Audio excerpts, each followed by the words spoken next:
students. Today in accountancy, we'll start chapter number 3, accounting principle. What do you mean by accounting principle? इसको जानने से पहले let's talk about the main objective of accounting. हमने अभी तक सीखा accounting क्या होता है, लेकिन इसका ऑब्जेक्टिव क्या है. अकाउंटिंग का ऑब्जेक्टिव सिर्फ इतना होता है कि जो आपकी बिजनेस की फाइनेंशियल पोजीशन है, जितना भी आपने परफॉर्म किया, जिस लेवल पे भी है, जो आपका फाइनेंशियल स्टेटस है, ओके, उसकी इंफॉर्मेशन आप अपने यूजफुल और रिलायबल जो इंफॉर्मेशन है वो अपने सोर्सेस को दे सके. यानी जो लोग जानना चाहते हैं आपके रिकॉर्ड्स को, आपका बिजनेस कहाँ ग्रो कर रहा है, और जैसे कि हमने इसके internal users and external users भी आपको एक्सप्लेन किए थे, तो उन्हीं यूजर्स के लिए अकाउंटिंग इंफॉर्मेशन बहुत जरूरी होती है. ओके, अब देखो, ऑब्जेक्टिव जो इसका है कि हमें सब लोगों को सही इंफॉर्मेशन देनी है अकाउंटिंग के जरिए. वो ऑब्जेक्टिव तभी पूरा हो सकता है जब आपके जो अकाउंट में जितनी भी चीजें रिकॉर्ड हैं वो कुछ रूल्स और कुछ प्रिंसिपल्स के साथ रिकॉर्ड हैं, और वो सारे रूल्स एंड प्रिंसिपल्स ही आपके अकाउंटिंग प्रिंसिपल कहलाते हैं. ओके, अब देखिए अकाउंटिंग प्रिंसिपल्स में ऐसा क्या है जिसकी वजह से हम ये इंफॉर्मेशन को यूजफुल बनाते हैं सबके लिए. देखिए अकाउंटिंग प्रिंसिपल जनरली सब जगह एक्सेप्ट होते हैं. इसको हम गैप भी बोलते हैं, जनरली एक्सेप्टेड अकाउंटिंग प्रिंसिपल्स इस नाम से भी जाना जाते हैं. ये अकाउंटिंग को बेस देता है. ठीक है, ये एक्चुअली उन रूल्स, उन गाइडलाइंस, उन प्रिंसिपल्स पे डिपेंड है जिसको ध्यान में रखकर आप कोई भी ट्रांजेक्शन रिकॉर्ड करते हो. और अगर इनको ध्यान में रखकर अगर आप ट्रांजेक्शन को रिकॉर्ड करोगे तो इससे क्या होता है, आपके सबके रिकॉर्ड्स में यूनिफॉर्मिटी आती है, एक कंसिस्टेंसी आती है प्रिपरेशन के टाइम पर. अब देखो यूनिफॉर्मिटी क्या है. यूनिफॉर्मिटी बेसिकली ये चीज है कि हर किसी का रिकॉर्ड रखने का तरीका अलग होता है. अगर सब लोग अपने खुद के रूल्स बनाएंगे, अपने खुद के प्रिंसिपल्स के साथ उनको रिकॉर्ड करेंगे, तो सबके रिकॉर्ड में जो इन्फॉर्मेशन है वो अलग तरीके से लिखी होगी, और जिसको समझना मुश्किल हो सकता है किसी के लिए भी. लेकिन अगर आपने अकाउंटिंग प्रिंसिपल्स को फॉलो किए हैं तो इसके रूल्स एंड इसके रेगुलेशंस सबको पता है. सब लोग आपके इस रूल्स के जरिए बनाए गए रिकॉर्ड को अच्छे से इजीली समझ जाएंगे. Okay, so principles have evolved. अब जो ये प्रिंसिपल्स हैं टाइम के साथ साथ चेंज होते रहे हैं. ओके, आपका बहुत सारे जो एक्सपीरियंस्ड अकाउंटेंट्स होते हैं वो इन चीज़ों पे काम करते हैं. जितने भी प्रोफेशनल्स हैं वो देखते हैं अगर टाइम टाइम कुछ चेंजेस करने हैं तो उनमें चेंजेस भी करते हैं. अकाउंटिंग प्रिंसिपल का नेचर क्या है, इसके क्या फीचर्स है, जैसे कि हमने पहले भी आपको बताया कि this is actually uniform set of rules. मतलब एक ऐसे रूल्स है जो सबके लिए एक है. ठीक है, ये ऐसे रूल्स हैं जो कि मैन मेड है, इंसानों ने बनाए हैं. ये कोई भगवान ने नहीं बनाए हैं या किसी नेचर ने नहीं दिए आपको, इंसानों ने बनाए हैं. And these rules are flexible also. Flexible in the sense जो चीज में चेंजेस किया जा सके. तो वैसे तो ये रिजिड होते हैं, आप इसमें चेंजेस नहीं कर सकते हो, लेकिन अगर कहीं पे नीड पड़ी आपको चेंजेस करने की तो आप इसको चेंज भी कर सकते हो. And it is generally accepted bye all. सब लोग इस रूल्स को एक्सेप्ट करते हैं. ये नहीं कि ये रूल्स किसी एक इंसान को सोच के बनाया गया है. These rules are generally accepted by everyone. अब हम यहाँ से स्टार्ट करते हैं अपने अकाउंटिंग प्रिंसिपल्स को. तो सबसे पहले हम फंडामेंटल अकाउंटिंग अजम्पशंस की बात करते हैं कि हम ये प्रिंसिपल्स बनाने से पहले कुछ अजम्पशन हमें दिमाग में रखनी है. ठीक है, वो अजम्पशन है, सबसे पहली first assumption is going concern assumption. मतलब अगर आप अपना रिकॉर्ड रख रहे हो अकाउंट्स में, तो आप जब रिकॉर्ड रखोगे तो पहली चीज आप ये सोच के रखोगे कि आपका बिजनेस चलता रहेगा सालों साल. ओके, आपका जो बिजनेस है उसकी इनडेफिनिट लाइफ है, उसकी एग्जिस्टेंस इनडेफिनिट है. वो कभी भी ऐसा नहीं है कि वो खत्म हो जाएगा, या आप ये सोच के चले कि मैं 4 साल बाद बिजनेस बंद कर दूंगा या 2 साल बाद बिजनेस बंद कर दूंगा, then it will be over. No, आप जो भी रिकॉर्ड करेंगे वो ये सोच के रिकॉर्ड करेंगे कि ये बिजनेस सालों साल चलेगा. It has an indefinite life. ठीक है, तो ये अजम्पशन आपको हमेशा से आपके माइंड में रखनी है. अब हम इसका अगर एग्जांपल है, जैसे कि बिजनेस में हम बोलते हैं कि हर फिक्स्ड एसेट में आपको एक डेप्रिसिएशन लगानी है. तो वो डेप्रिसिएशन आप इसलिए लगा रहे होते हो क्योंकि आपके दिमाग में ये रहता है कि भाई आपका जो फिक्स जो बिजनेस है वो सालों साल चलेगा. अगर मान लो 10 साल बाद मैं बात करूं मेरे फिक्स्ड एसेट का प्राइस क्या है, तो मैंने डेप्रिसिएशन लगा रखा है, मुझे पता चल जाएगा. ठीक है, अगर यही सोच के चलो कि भाई 4 साल बाद बंद हो जाएगा, तो हर साल डेप्रिसिएशन लगाने की क्या जरूरत है. 4 साल यूज कर लो मशीनरी को, then it will be over, बात खत्म. बट नो, हर किसी चीज को जो आप रिकॉर्ड कर रहे हो माइंड में ये लेके चलोगे कि आपका बिजनेस सालों साल चलना है। Second is consistency assumption. Now class, consistency assumption आपको ये बोलता है कि आप जो है अकाउंटिंग की जो प्रैक्टिस है वो एक बार जो आपने चूज कर ली, जो भी अकाउंटिंग के रूल को आपने फॉलो कर लिया है, जो चीज आपने डिसाइड कर ली, वो आपके हर साल वही कंसिस्टेंट रहेगा। ठीक है, मतलब आप बिजनेस में ये नहीं कर सकते कि आज मैं ये रूल अप्लाई कर रहा हूँ तो मैं नेक्स्ट डे दूसरा रूल अप्लाई कर लूँ। ठीक है, नो, कोई भी अकाउंटिंग प्रैक्टिस जो आप एक बार अडॉप्ट कर लेते हो उसको आप चेंज नहीं कर सकते। ठीक है, और अगर आपको लगता है चेंज की जरूरत है तो वो चेंज अगर आपने करा है तो आपको अपनी फाइनेंशियल स्टेटमेंट में उसको बताना पड़ेगा, डिस्क्लोज करना पड़ेगा कि हाँ, हमने एक साल में 6 महीने ये यूज किया था, 6 महीने के बाद हमने ये यूज कर दिया। क्यों? क्योंकि इसका रीजन ये है।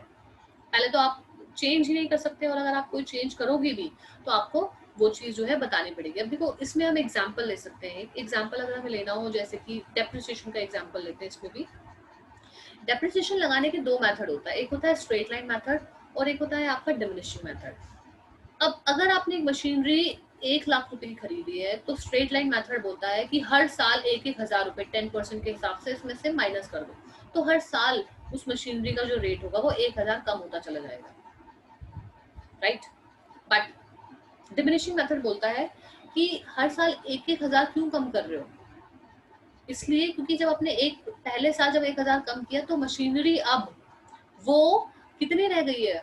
वो 99,000 रुपीज रह गई है। तो अब जो मशीनरी में 10% डेप्रिसिएशन लगाओगे वो 99,000 पे लगाओगे। ठीक है, तो सेकेंड ईयर जो मशीनरी में डेप्रिसिएशन लगेगा that will be of 9,900। Clear है? तो ये होता है डिमिनिशिंग मेथड। तो आप अगर आपने स्ट्रेट लाइन इस्तेमाल किया है तो स्ट्रेट लाइन को ही कंटिन्यू रखो, अगर आपने डिमिनिशिंग किया है तो डिमिनिशिंग को ही रखो। इन केस कोई जरूरत पड़ती है और आपको लगता है चेंज करना है तो उसका रीजन के साथ उसे फाइनेंशियल स्टेटमेंट में आपको डिस्क्लोज करना पड़ेगा। थर्ड अजम्पशन होती है क्लास आपकी एक्रूअल अजम्पशन। एक्रूअल अजम्पशन आपकी ये बोलती है कि आपके जो रेवेन्यू है और जो एक्सपेंसेस है वो दोनों बराबर होने चाहिए। मतलब कि कई बार ये होता है कि आप चीजें उधार में खरीदते हो, उधार में बेचते हो।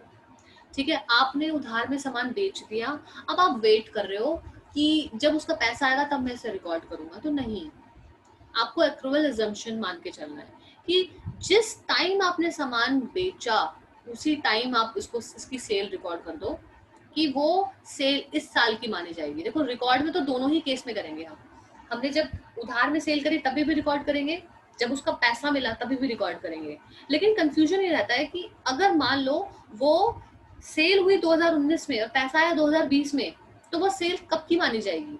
क्या वो 2019 की मानी जाएगी क्योंकि तब वहां सेल हुई थी? या पैसा तो मिला नहीं, 2020 को मिला, तो क्या 2020 की सेल मानी जाएगी? तो अक्रूअल अजम्पशन आपकी ये बोलती है कि चाहे पैसा मिले ना मिले, अगर वो सेल हो गई है तो वो उसी साल की मानी जाएगी। तो 2019 की सेल हम उसे कंसिडर करेंगे। अगर कोई आपकी इनकम भी है, ठीक है, अगर आपकी कोई इनकम एडवांस में आपको मिल जाती है, लेट्स से कि 2020 की इनकम आपको 2019 में मिल गई, तो 2019 की नहीं मानोगे आप उसे 2020 की ही मानोगे।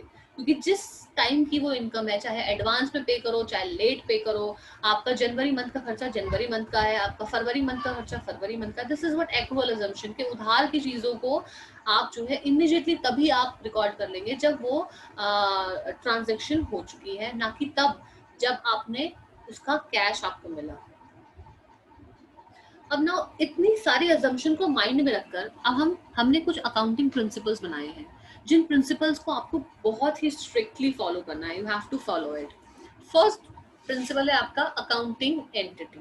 नाउ क्लास, ये प्रिंसिपल बोलता है बिजनेस अलग है, बिजनेस को चलाने वाला उसका ओनर अलग है। आई रिपीट, आप बिजनेस को हमेशा ऐसे ट्रीट करोगे कि वो उसके ओनर से बिल्कुल अलग है।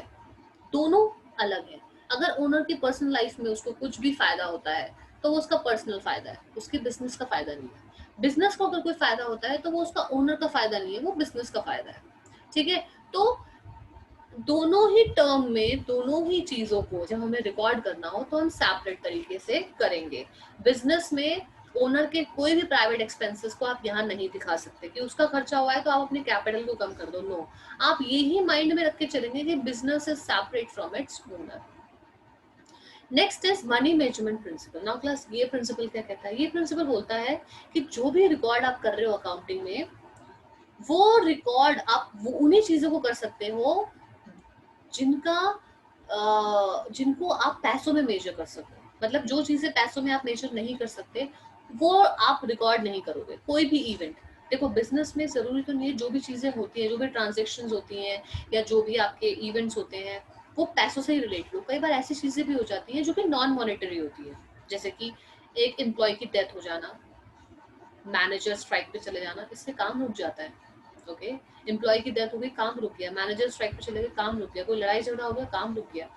आपको ये सब रिकॉर्ड करने की जरूरत नहीं है। अकाउंटिंग में आपको इतनी सहूलियत नहीं दी जाती कि आप ये चीजें भी वहां रिकॉर्ड करो। आप उसे अपना पर्सनल नोट पे एचआरएम डिपार्टमेंट के थ्रू जाकर वहां पे अपनी इन्फॉर्मेशन रख सकते हो, लेकिन अकाउंटिंग में आप उसकी इन्फॉर्मेशन नहीं रखोगे। अकाउंटिंग में सिर्फ वो चीजें आती हैं जो कि पैसों में मेजर कर सके, जिन्हें हम पैसों में एक्सप्रेस कर सके, वो ही आप यहाँ पर रिकॉर्ड करते हो। देखो, मनी मेजरमेंट प्रिंसिपल जो है वो बहुत यूजफुल है, लेकिन फिर भी इसकी कुछ लिमिटेशन मानी जाती है। और वो लिमिटेशन क्या है? देखो, इसकी फर्स्ट लिमिटेशन ये है कि ये क्वांटिटी पे गौर करता है, क्वालिटी पे गौर नहीं करता। क्वालिटी मतलब जैसे क्वालिटेटिव एस्पेक्ट्स हैं आपके, क्वालिटेटिव एस्पेक्ट्स कैसे? जैसे कि कस्टमर खुश नहीं हुआ, बिजनेस पे असर पड़ेगा। अकाउंट में क्यों नहीं लिख रहे हो? लॉस हो गया क्योंकि कस्टमर खुश नहीं था, बिजनेस में क्यों नहीं लिख रहे हो? अकाउंट्स में क्यों नहीं लिख रहे हो? Because this is not a quantitative aspects, this is a qualitative aspects. आपका बिजनेस, आपका कस्टमर खुश नहीं है, इसको पैसे में नहीं नाप सकते कि भाई मेरा कस्टमर खुश नहीं है 1 लाख रुपए का, मेरा एक कस्टमर खुश नहीं है 50,000 रुपए। कस्टमर की खुशी को या उसके दुख को आप पैसों में नहीं नाप सकते। तो दिस इज लाइक वो, लेकिन बिजनेस को इनडायरेक्टली इनडायरेक्टली और डायरेक्टली इफेक्ट कर रहा है। तो ये क्वालिटेटिव एस्पेक्ट इग्नोर करने की वजह से ये एक लिमिटेशन सामने आती है। दूसरा, value of currency is not stable. देखो, एक और चीज यहाँ पे मानी जाती है कि हम बोलते हैं मनी में रिकॉर्ड करो, मनी में रिकॉर्ड करो। देखो, मनी हमेशा स्टेबल नहीं रहती करेंसी। आज जहाँ पे जो 10 रुपए की वैल्यू है वो 1 साल बाद जाके 10 रुपए की वैल्यू कम हो जाएगी। जैसे एक टाइम था जब लोग 50 पैसे का इस्तेमाल करते थे, अब ऐसा टाइम आ गया कि लोग 50 पैसे का इस्तेमाल नहीं करते। अब that currency is not in use. जो 50 पैसे हम जब इस्तेमाल करते थे उस टाइम पे जो 10 रुपए की वैल्यू थी वो अब बहुत कम हो गई है। आज मैं जो 10 रुपए की पेंसिल खरीद रही हूँ या पेन खरीद रही हूँ, मे बी मैं 5 साल बाद या 2 साल बाद खरीदूं तो वही पेन मुझे 50 रुपए का मिले। ठीक है, तो करेंसी की वैल्यू जो है वो स्टेबल नहीं रहती। तो लेकिन हमें मनी में ही रिकॉर्ड करना है सारी चीजें, तो ये भी एक आपकी लिमिटेशन मानी जाती है। Second principle is accounting period principle. Now class, profit निकालने की बात कर रहे हैं। कब निकालें प्रॉफिट? मैंने बिजनेस शुरू कर दिया, कब निकालूं? जब मैं फ्री हूं तब निकालूंगी प्रॉफिट? या मैं ये बोल सकती हूँ कि 1 महीना हो गया चलो प्रॉफिट निकाल लो, या मैं बोलूँ 2 महीने हो गए प्रॉफिट निकाल लो? नो, आपको अकाउंटिंग पीरियड फॉलो करना है। ठीक है, आपका अकाउंटिंग पीरियड जो है वो डिपेंड करता है आपके ऊपर कि आप कितना टाइम का रखना चाहते हो। आप 6 महीने का रखना चाहते हो, 1 साल का रखना चाहते हो। जनरली जो कि आपका माना जाता है लीगली जो सही है, 1 साल का माना जाता है अकाउंटिंग पीरियड। ठीक है, उस 1 साल को पूरा होते ही अब आपको प्रॉफिट निकालना है। आपको पता कर लगाना है कि प्रॉफिट हो रहा है या लॉस हो रहा है। ठीक है, वो प्रॉफिट और लॉस जो है आपका, जब आप निकालेंगे तो आप अकाउंटिंग पीरियड प्रिंसिपल को फॉलो करोगे। ये नहीं कि आप साल में जब आपका मन किया तब निकाल लिया और फिर अकाउंटिंग पीरियड 1 साल का है लेकिन आप 2 साल में निकाल रहे हो। नहीं, ऐसे आप नहीं कर सकते। ठीक है, आपको अकाउंटिंग पीरियड प्रिंसिपल के अकॉर्डिंगली एक पूरे अकाउंटिंग पीरियड को फॉलो करना है। अब वो अकाउंटिंग पीरियड आपका जो होता है वो 2 तरीके का होता है, जहाँ पे हम 1 साल में कैलेंडर ईयर फॉलो करते हैं, फाइनेंशियल ईयर फॉलो करते हैं। बहुत सारे बिजनेस कंपनीज कैलेंडर ईयर भी फॉलो करते हैं, लेकिन जो सही माना जाता है लॉ की नजर में, उसमें आपको फाइनेंशियल ईयर फॉलो करना पड़ता है। फाइनेंशियल ईयर आपका स्टार्ट होता है 1 अप्रैल और एंड होता है 31 मार्च पे, और कैलेंडर ईयर आपका 1 जनवरी टू 31 दिसंबर। ठीक है, लेकिन बिजनेस की लैंग्वेज में हम we always follow the financial year. Now class, next principle is your full disclosure principle. देखो, इस प्रिंसिपल में बोला जाता है कि जो आपके मटेरियलिस्टिक इंफॉर्मेशन है, आपके इकोनॉमिक अफेयर्स से लेकर, ठीक है, पैसा कितना आ रहा है, पैसा कितना जा रहा है, आपकी फाइनेंशियल स्टेटमेंट क्या है, ये सारी चीजें आपको डिस्क्लोज करनी है सबके सामने, ठीक है। आपको ये सारी की सारी चीजें सबके सामने जो है वो डिस्क्लोज करनी है। आप कुछ भी चीज को छुपा नहीं सकते। आप ये नहीं कर सकते कि आपका 2000 का प्रॉफिट यहाँ से हो और आपने उसको छुपा दिया, नहीं, आप किसी भी चीज को छुपा नहीं सकते। आपको हर तरीके की इंफॉर्मेशन जो है वो यहाँ पे दिखानी है। ये accounting full disclosure of principle आपको समझाता है। Next is materiality principle. Now class, materiality principle बोलता है आपका कि सारे मटेरियल फैक्ट्स को दिखाना तो जरूरी है, लेकिन कुछ चीजें ऐसी हैं जो बहुत डीपली नहीं जाना पड़ता, नहीं जाने की जरूरत है। मेटेरियलिटी प्रिंसिपल बोलता है जो फैक्ट्स आप दिखा रहे हो, जो मेन टर्म में या मेन हेडिंग में दिखा दो, एकदम बिल्कुल इररिलेवेंट चीजों को मत दिखाइए। इररिलेवेंट चीजें, जैसे कि एक एग्जांपल लेते हैं, लेट्स से बिजनेस में बहुत सारी स्टेशनरी आती है, ठीक है, पेन आता है, पेंसिल आती है, रबड़ आती है, तो आपको अपने अकाउंट के अंदर सारी चीजें लिखने की जरूरत नहीं है कि भाई पेंसिल आई 5 रुपए की, पेन आया आपका 10 रुपए का, इरेजर आ गई 2 रुपए की, शार्पनर आ गया 5 रुपए का। ये चीजें आपको दिखाने की जरूरत नहीं है। आप ओवरऑल क्या करो, साल में बता दो सीधा कि स्टेशनरी पे मेरा 10,000 का खर्चा हो गया। अब वो 10,000 के अंदर आपने पेंसिल कितनी ली, आपने पेन कितने लिए, वो इरेजर कितनी है, कोई भी जानने में इंटरेस्टेड नहीं है, ठीक है। आप उसका रिकॉर्ड अपना पर्सनल रखो, आपका जो भी स्टेशनरी में हैंडल कर रहा है वो रिकॉर्ड रखेगा डे टू डे बेसिस पे, कौन से एम्प्लॉय ने कितने पैसे की स्टेशनरी खरीदी है और आपके ऑफिस के अंदर कितना स्टेशनरी आ रहा है। लेकिन आप जब अकाउंट में उसको लिखने लगोगे अकाउंटिंग के अंदर, तो आप सिर्फ रिलेवेंट चीजों को लिखो, आप सिर्फ स्टेशनरी का खर्चा दिखा दो। You don't need to specify each and everything because these are not relevant. ये इतने इंपॉर्टेंट नहीं है। जो चीजें अकाउंट की नजर में इंपॉर्टेंट है ना, उसको तो दिखाना ही है। स्टेशनरी भी एक तरीके का खर्चा, आप उसको अवॉइड नहीं कर सकते, क्योंकि अगर आपने अवॉइड कर दिया तो प्रॉफिट आप कम दिखाओगे, ठीक है। सॉरी, आप प्रॉफिट ज्यादा दिखाओगे क्योंकि आपने खर्चा अपना हटाया ही नहीं। लेकिन आप दिखाओ, इतना डीपली मत दिखाओ, उन चीजों को मत दिखाओ जो कि रेलेवेंट नहीं है। This is what materiality principle is all about. There comes your sixth principle which is prudence principle. Class, prudence principle क्या होता है? देखो, प्रूडेंस प्रिंसिपल ये होता है जहाँ पे वो बिजनेस को एक नई चीज सिखाता है। बिजनेस को बोलता है कि देखो, बिजनेस को ये सिखाता है कि आपको लॉस भी होगा, आपको प्रॉफिट भी होगा, दोनों के चांसेस हैं। अगर प्रॉफिट हो गया तो बहुत अच्छी बात है, लेकिन अगर मान लो लॉस हो गया तो क्या करोगे? तो वो बोलता है कि अगर लॉस होगा तो पहले से तैयार होके चलो, ठीक है। आप पहले से ही जो है इसकी तैयारी करके चलो, और बिजनेस में ये होने वाले लॉस को जो आप एंटिसिपेट कर रहे हो उसको रिकॉर्ड कर लो और उसकी पहले से तैयारी करके चलो।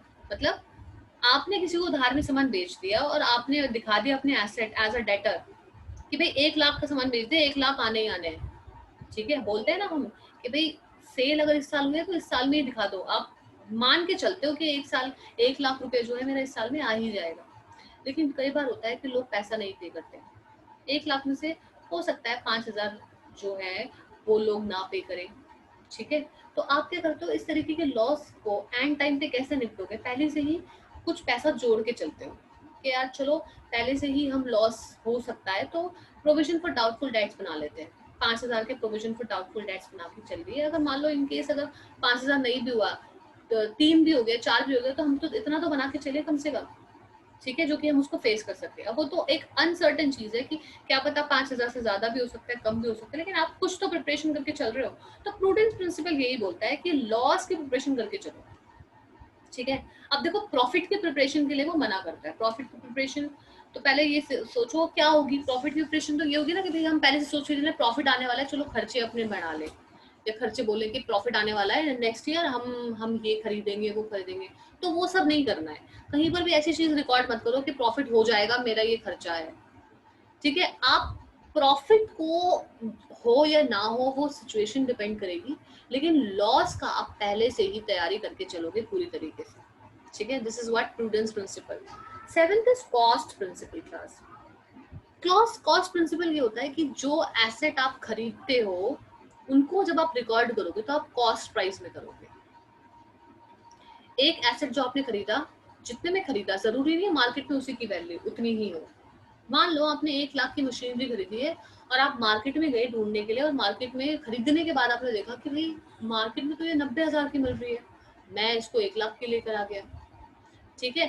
तो आप मार्केट वैल्यू नहीं लिखोगे, आप अपनी वैल्यू लिखोगे जितने में आपने खरीदी है।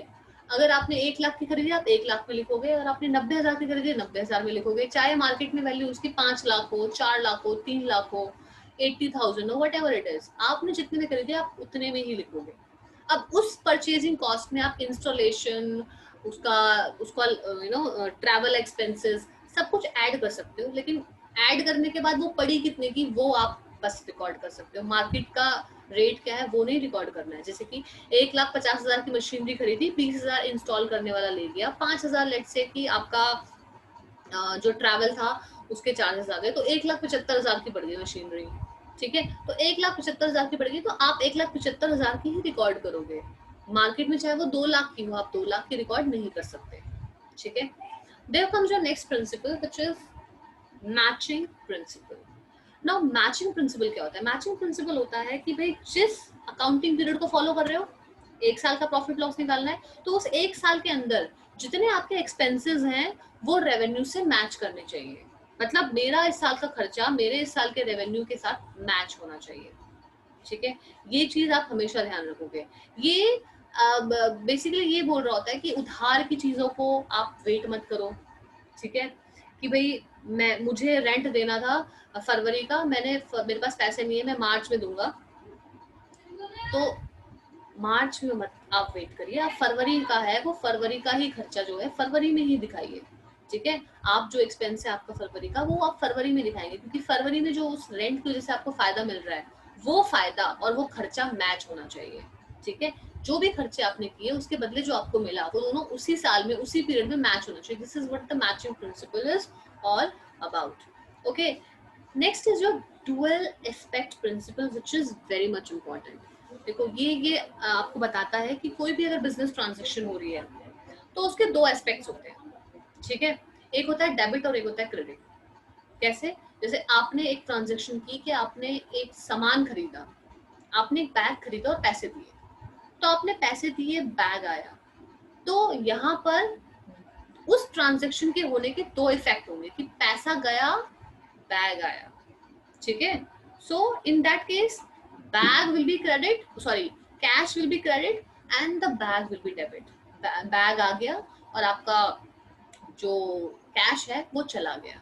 ठीक है, तो हर ट्रांजेक्शन जो भी हो रही है पैसों से रिलेटेड उसके दो इफेक्ट होते हैं हमेशा से, कि पैसा तो जाता है लेकिन उसके बदले एक चीज आपकी जरूर आती है। ठीक है, इसी वजह से आपका जो एसेट्स होता है टोटल वो लायबिलिटी और कैपिटल के बराबर होता है। Okay, so with this we come to an end of this accounting principles.